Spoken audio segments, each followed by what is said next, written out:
Hey guys, it's Dan with the Crayon Brotherhood, and I just wanted to run something by y'all to see what y'all thought.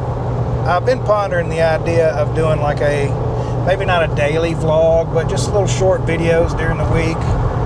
Keep y'all informed on what's going on, kind of behind the curtain of the Crayon Brotherhood and Overland 870 podcast, that kind of thing.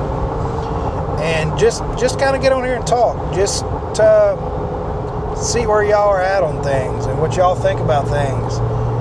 But if I do this, I'm going to need y'all to be in the comments asking questions and, commenting. I want to interact. I want to, get y'all's insight on stuff, because if you ain't learning, you ain't growing. And if you're not growing, what's the point?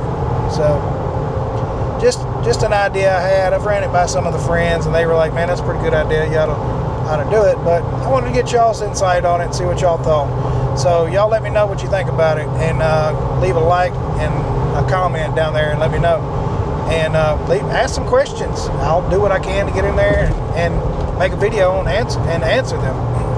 I'll do what I can to make a video and answer the questions the best I can. I'm not going to pry on anybody's personal business, for the people I'm talking about that don't have podcasts and YouTube and everything, but I'll answer what I can. If you had a question about Kyle's Jeep or, Brad's Jeep, or a question on how tall Brad actually is, that kind of thing, whatever. Just ask questions and I'll do what I can to answer them. So I just wanted to run that by y'all and see what you thought about it. So y'all let me know, and love to hear back from you. So until next time, guys, Semper Fi and God bless.